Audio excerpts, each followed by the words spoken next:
Nah, bintang ganda spektroskopi ini adalah bintang ganda yang jaraknya antar dua komponennya sangat dekat. Nah, kalau sangat dekat, walaupun pakai teleskop yang paling kuat pun, itu tidak bisa memisahkan antar komponennya. Sehingga kalau kita amati pakai pengamatan fotometri, yang kita amati, yang terlihat di langit itu ya, yang terlihat di langit itu cuma bintang tunggal, dan tidak akan kelihatan ada pergerakan yang bergelombang kayak astrometri yang sudah sebelumnya dijelasin. Karena jaraknya sangat dekat, periodenya juga akan sangat singkat, yang cuma hanya beberapa hari doang. Kemudian untuk mendeteksinya, ini digunakan pengamatan spektroskopi. Jadi kalau dari hubungan yang ini ya,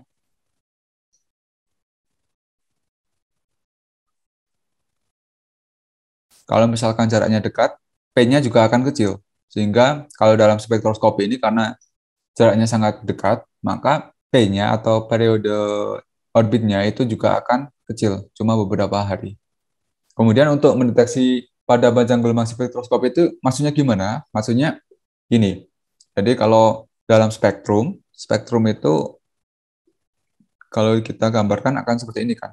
Ada dari panjang gelombang biru sampai panjang gelombang merah. Ini biru, terus semakin merah di sini.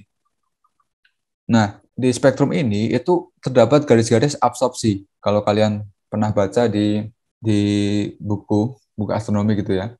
Garis-garis absorpsi itu garis-garis gelap yang kalau di sini itu akan tampak seperti ini. Ada garis-garis gelap seperti ini.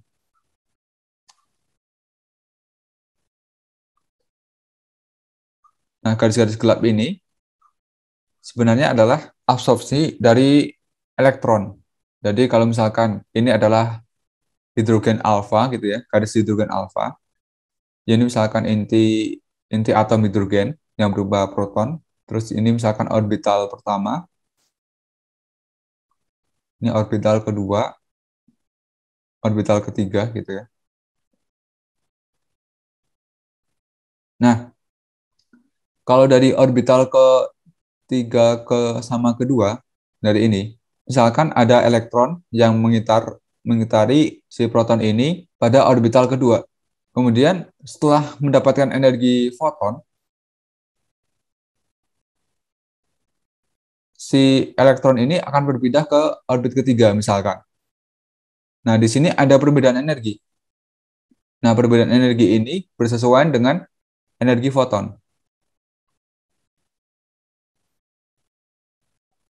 yang Hc per lambda.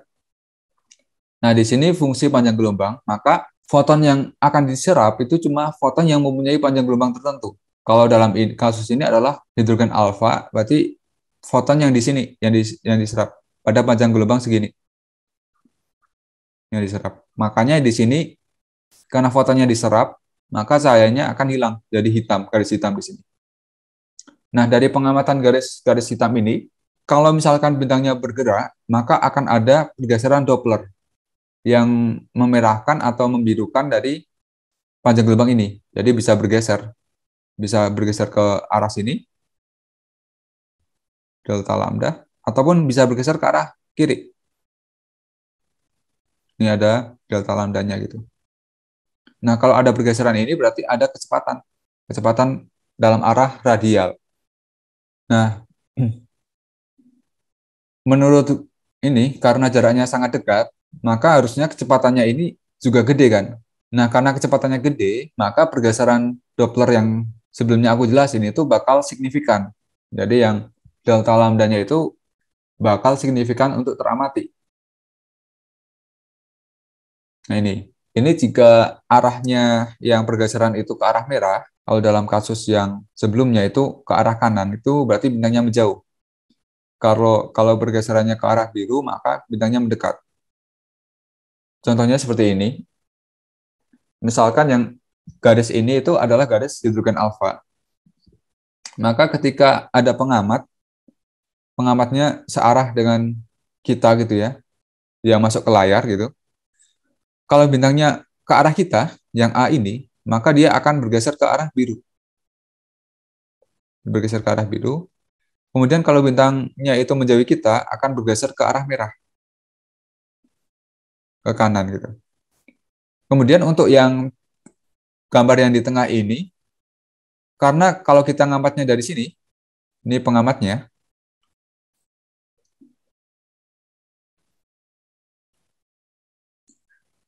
kecepatan radial itu nggak akan teramati. Yang teramati cuma kecepatan tangensial, sehingga tidak ada pergeseran di sini. A sama B ini akan saling menimpa, saling tumpuk gitu. Tidak ada pergeseran. Kemudian untuk yang konfigurasi ketiga, yang paling kanan, itu bintang B-nya mendekati kita, sehingga spektrum garis absorpsinya akan bergeser ke arah biru, ya ini, karena mendekati kita. Dan garis spektrum absorpsi yang bintang A akan bergerak ke arah kanan, atau ke arah merah. Gitu. Nah, ini hubungannya dengan efek Doppler. Hubungan kecepatan radial dengan pergeseran panjang gelombang, lambda ini ya, itu adalah sebagai berikut. Delta lambda per lambda sama dengan VR per C. Jadi kalau di garis spektrum, di sini ada garis absorpsi pada panjang gelombang lambda, kemudian digeserkan ke arah kanan, misalkan ya. Jadi delta lambda di sini. Di sini ada delta lambda. Maka delta lambda per lambda ini sama dengan VR dibagi dengan C. Nah, persamaan ini berlaku untuk VR yang jauh lebih kecil daripada kecepatan cahaya. Kalau kecepatan radialnya jauh atau mendekati kecepatan cahaya, maka persamaan ini tidak valid lagi. Tapi untuk bintang ganda spektroskopi ini, ya pasti VR-nya ini gede, tapi masih jauh daripada kecepatan cahaya gitu sih. Nah, setelah kita tahu pergeserannya panjang gelombang ini, kita bisa menentukan kecepatan radial dari bintang gandanya ini, baik komponen primernya maupun komponen sekundernya. Nah, kurva yang menunjukkan perubahan kecepatan radial terhadap waktu itu disebut juga sebagai kurva kecepatan radial. Nah, kurva kecepatan radialnya itu akan terlihat seperti ini. Jadi kalau misalkan ada pengamat yang letaknya di sebelah kanan, kemudian yang ini adalah konfigurasi dari bintang gandanya, maka ketika yang bintang biru ini mendekati pengamat, akan teramati kecepatan radial yang nilainya negatif. Dan pada posisi satu ini, kecepatan radialnya yang teramati itu maksimum. Ya di sini ya. Ini maksimum, dan di atas juga maksimum. Kemudian ketika posisi 2 yang di sini, tidak ada kecepatan radial yang teramati, cuma kecepatan tangensial yang teramati. Sehingga pada posisi kedua ini, setelah bergerak ke sini, ini akan teramatinya 0 di sini, kecepatan radialnya. Kemudian untuk yang konfigurasi ketiga, yang di sini, ini yang merah, itu mendekati pengamat, sehingga kecepatan radialnya itu ya paling negatif di sini. Dan yang biru itu menjauhi pengamat dengan kecepatan tertinggi, dan di sini itu positif. Gitu. Dan untuk yang konfigurasi 4, itu mirip konfigurasi 2, di mana kecepatan radialnya tidak teramati, sehingga akan terlihat di sini kecepatan radialnya adalah 0. Nah, bintang ganda spektroskopi itu dibagi menjadi 2. Ada yang bintang ganda spektroskopi tunggal.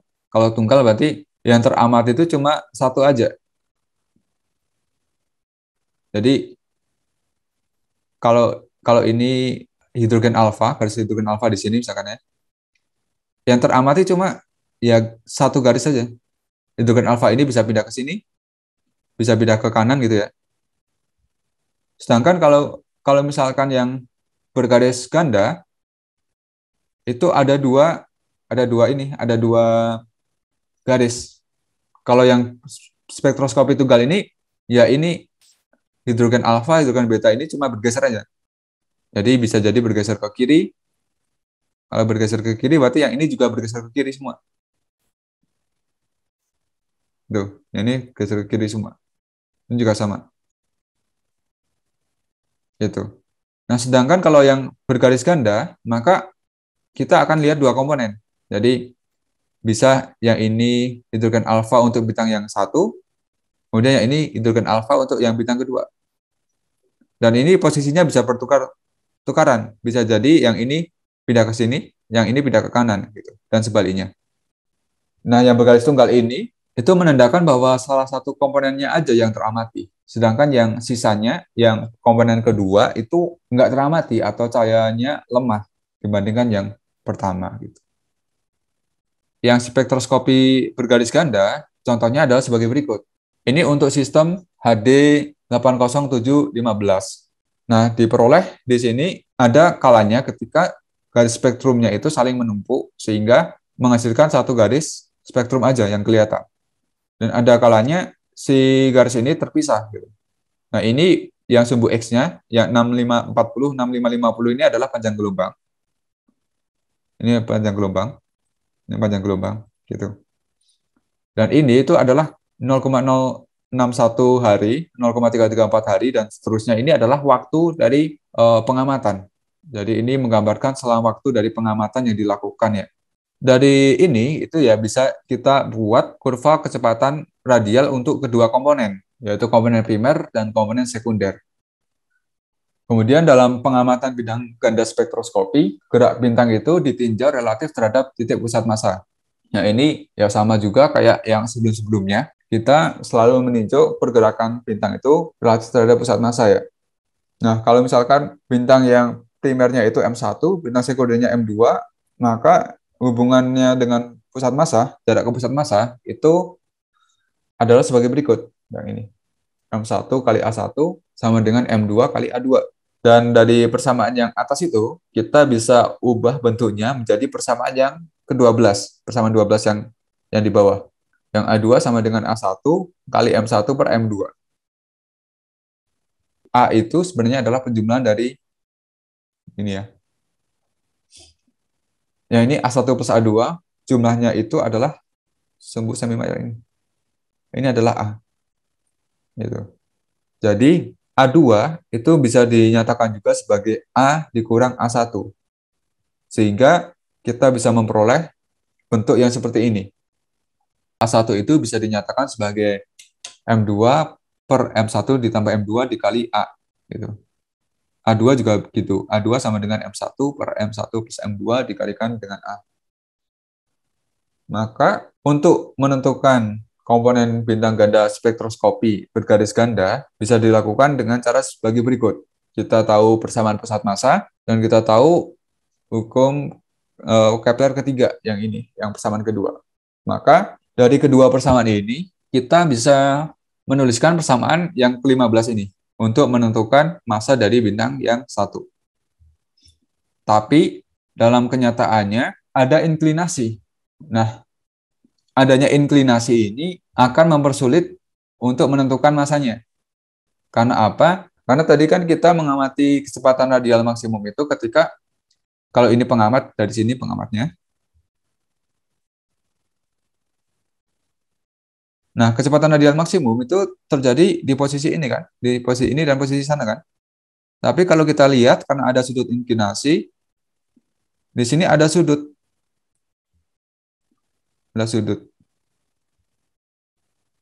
yang sebesar nilainya 90 kurang I. Nah, adanya sudut ini menyebabkan kecepatan radial yang teramati, ini kecepatan bintangnya asli, kecepatan bintang. Kecepatan radial yang teramati itu lebih kecil daripada kecepatan dari bintangnya. Ya, bintangnya. Seberapa lebih kecil? Ya, sekecil ini. VR itu adalah V bintang cos 90 kurang I. Atau bisa kita nyatakan sebagai VR sama dengan V bintang sin I. Gitu. Sedangkan untuk menentukan massa, kita menggunakan kecepatan bintangnya ini, bukan kecepatan radial yang teramati. Jadi di sini ada faktor I-nya di sini. Ada faktor sin I-nya. Dan inklinasi ini cukup sulit untuk ditentukan untuk yang bintang spektroskopi. Sehingga kalau dalam bintang spektroskopi, kita akan menyatakan masanya itu karena ini A1, A2-nya ini ada komponen sin I-nya, maka massa yang kita bisa tentukan itu ya massa ini, massa yang mengandung komponen sin pangkat 3i yang bisa dihitung. Atau yang bisa ditentukan itu yang masih ada komponen inklinasinya. Dengan demikian, misalkan saja, untuk yang M1 sin pangkat 3i-nya ini 10 massa matahari, misalkan sudah didapat ya dari perhitungan yang dilakukan gitu. Kalau misalkan didapat M1 sin pangkat 3 sin pangkat 3i itu adalah 10 massa matahari, maka M1-nya ini sudah pasti lebih besar atau sama dengan 10 kali massa matahari. Jadi karena sin I itu kan maksimal nilainya 1, minimum nilainya adalah 0 gitu ya. Maka dari sini pasti untuk M1 ini, M1 misalkan 10 massa matahari. Ya kemungkinannya kalau dibagi dengan sin pangkat 3i, kalau I-nya 90 ya berarti M1-nya 10 massa matahari. Tapi kalau I-nya mendekati 0, massanya bakal gede banget. Ini untuk yang bergaris ganda. Kita cuma bisa menentukan massa yang masih ada komponen sin inklinasinya. Sedangkan kalau misalkan bintang ganda bergaris tunggal, dari persamaan hubungan antara A dan periode beserta massanya, dan hubungan sumbu semi mayor, kita hanya bisa menentukan fungsi massa atau yang ini. Kita hanya bisa menentukan fungsi massa yang ini. Kalau yang ganda, kita bisa menentukan M1 sin pangkat 3i dan M2 sin pangkat 3i. Sedangkan kalau yang tunggal, kita cuma bisa menentukan fungsi massa. Cuma bisa menentukan fungsi massa yang nilainya itu adalah M2 pangkat 3 sin pangkat 3i per M1 plus M2 pangkat 2. Gitu. Cuma bisa menentukan fungsi massa yang ini kalau bergaris tunggal. Nah, ini disebut juga sebagai fungsi massa.